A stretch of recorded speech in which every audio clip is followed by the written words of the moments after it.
we're going to talk about the spirit and the energy that gets somebody to stick to things like that and to persevere in face of adversity.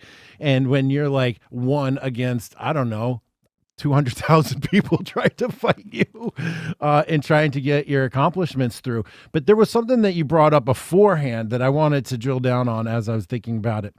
You were on the transition team. You said you were, quote, racking and stacking binders full of people.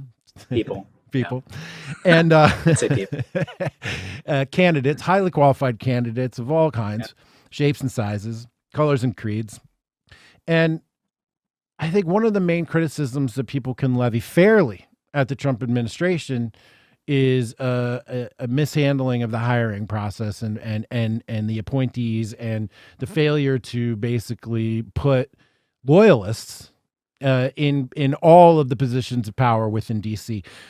As somebody who saw the lists, the names, the resumes, the applicants, the stream of people, was it what was the breakdown from the idea that we need to fully staff to not being able to? A, is that a fair criticism? And B, if it was it a lack of qualified applicants? Was it a lack of energy to hire the right people? A strategic lack of foresight? Talk to me about that. Yeah. So first things first, I think a duly elected president deserves a staff that are dedicated to executing the policy platform that they ran on. I think that the people that made their way into the Trump administration did not fulfill that in many cases. Some did, but many did not. And we would see that pretty regularly where, the president would say something, and essentially as that cascaded down through the apparatus, people would either actively or passively say, we're not going to do that.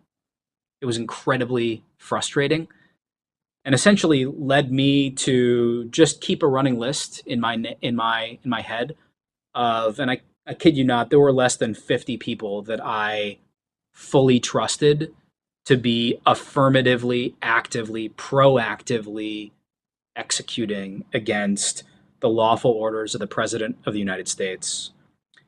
In terms of a little bit more detail, I'm going to keep all that private. I've got lessons learned, and the 50 of us that were in that space, and we all knew who we were. We know how to fix it if there's another opportunity. But suffice it to say, I think it's advice that any duly elected president, deserves that, and I don't think President Trump had that. And I think it just goes to the fact that personnel is policy, and a lot of people have been saying that, but it really is true. I mean, there were things where I would get paper coming across my desk saying, hey, we're going to make an international statement at this conference at the G7, who knows what. We're going to say this thing at the G7, and I would read the text of the U.S. statement, and it would be like, I don't know who wrote this. Maybe this person doesn't listen to what the president says. Maybe they haven't read the speeches. That's fine. But the ideas contained within this document are not the ideas of the President of the United States, and therefore, I'm not going to clear this piece of paper. And sometimes it would be like literally only me on its way up to the National Security Advisor. I remember several examples where this happened. And I literally be like, I'm not clearing this. Sorry. And, the bureaucracy, thank God, they love their process. And you'd get senior people from agencies calling me, calling my assistant, calling my team. Under this, I'd be very clear. I'd be like, this doesn't represent the policy that's been given to us by the President of the United States. I'm not going to sign off on this. Like, if you want to sign off on this and have my name be on there saying does not approve, like, that's fine. But like, you don't get my moral sanction or bureaucratic blessing to say this, because it's not what the boss wants to say. And that happened a lot. And there were just not many people that were willing to do that. And, part of this is like this moral issue of like what I felt comfortable doing. I knew I could always go back to Silicon Valley, and I'd started a few companies before then. I knew I could, land on my feet no matter what happened. And so it's like you come in every day to that office, to those types of jobs, saying like, win or lose, I'm leaving it all on the field. And there's nothing that can stop me from doing what I think is the right thing to do, which the right thing to do is always what you've been given the direction to do by the President of the United States. Right. Well, I appreciate that sort of fortitude in the face of what must be an immense amount of pressure. It brings up a question to me, which is, how do people know what the president wants? And it sounds almost like a stupid question, but how was that communicated? You said maybe they didn't read the speech, maybe they didn't read the paper, but like, how are people supposed to know aside from public like, what is the process? Mm-hmm. So it's different, and this is where there's a term that I learned when I was in the military called malicious compliance. And I heard stories that under previous administrations, people would scour the speeches of a president to find policy direction. And they would say, oh, there's a speech here. It says this. Let's go do that, right? We've been told by the president to go do that. Under this administration, essentially, unless directed nearly by name, a lot of the bureaucracy attempted to just say, we haven't been told, so we're just going to go with the last order given by the previous administration or previous administrations. And so, I think that, again, coming back to this core idea that a duly elected president deserves to be served by officers, commissioned or otherwise, throughout the whole federal bureaucracy, who are in good faith executing the orders and direction given. I would take speeches, tweets, and take those as direction, right? Unless countermanded, right? If there's, one document that says one thing and another that says another, you take the most recent one, you say, look, this is what we've been told to do. In the case where you need some sort of resolution, I would go ask. I worked at the White House. I could go ask the Deputy National Security Advisor, the National Security Advisor, get some clarity, some direction. But we would write these high-level strategy documents and coordinate them out of the NSC. They'd be blessed off on by every member of the cabinet. And those often served as like the big anvil against which we would pound.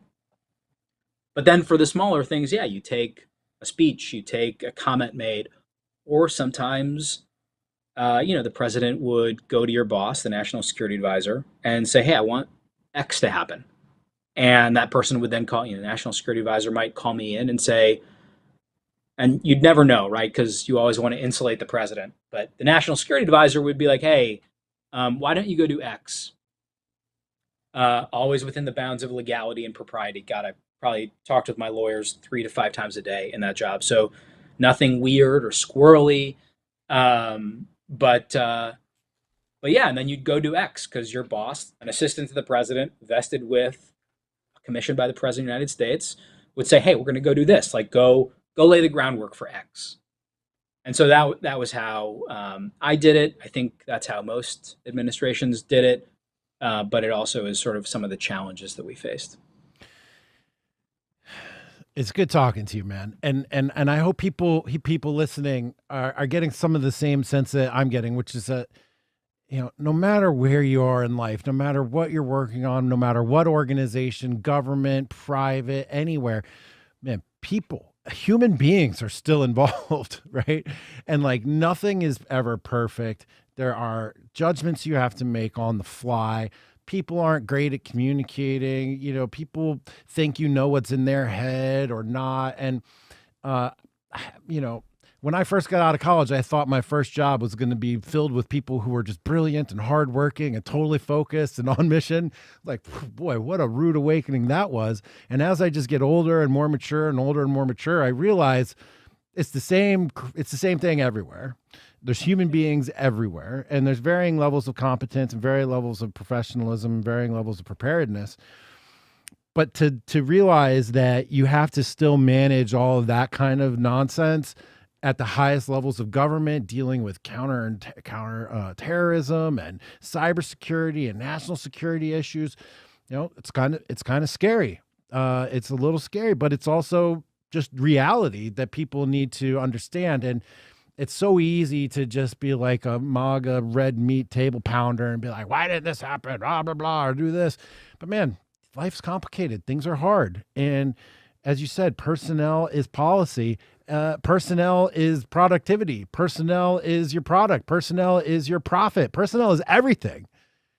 And let me just jump in, because I think, Jack, you've highlighted something that is incredibly important, which is that, many people in the Twitter world, they like this book Dune by Frank Herbert. Fear is the mind killer. It's this probably the famous line from that book.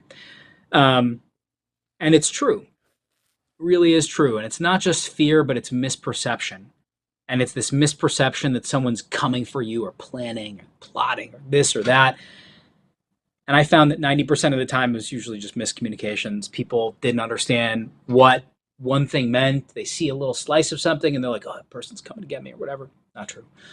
And the point is that when you're in these types of environments, or when you're leading people, when you have the privilege to lead people in these environments, and I led some amazing people. My team was fluctuating between 8 and 12 people, world class, all of them. When you're leading people or when you're operating in these environments, you always have to sort of, Naval talks about this beginner's mind, like you have to have it. You have to always approach these problems like you're acting in good faith, and so are the other people. And what that means is you owe them and the process open communication, clarity of thought, directness. I told my team, I don't want to see you at your desks. They'd be like, well, my job's at the desk. I send emails. I said, no. You go talk to someone face to face. I don't care if it means you take a car across town. You go talk to them face to face. If for whatever reason you can't talk to them face to face, you call them on the phone. Email is last resort. Because let me tell you, so many of these problems get resolved if you just realize that it's a communication problem, right? You have to be open. You have to be direct. Tell people what you're trying to achieve. I put it up on my whiteboard. 6 things I'm trying to do. Not every single. Probably a good 70% of people that came into my office would remark about the fact that, like, in big, bold letters on this whiteboard, staring people who walked in right in the face, these are the 6 things that I'm here to do. And by the way, the president essentially blessed off on all of them through various ways. So it's like, what I'm gunning for, right? Like, let's talk about it.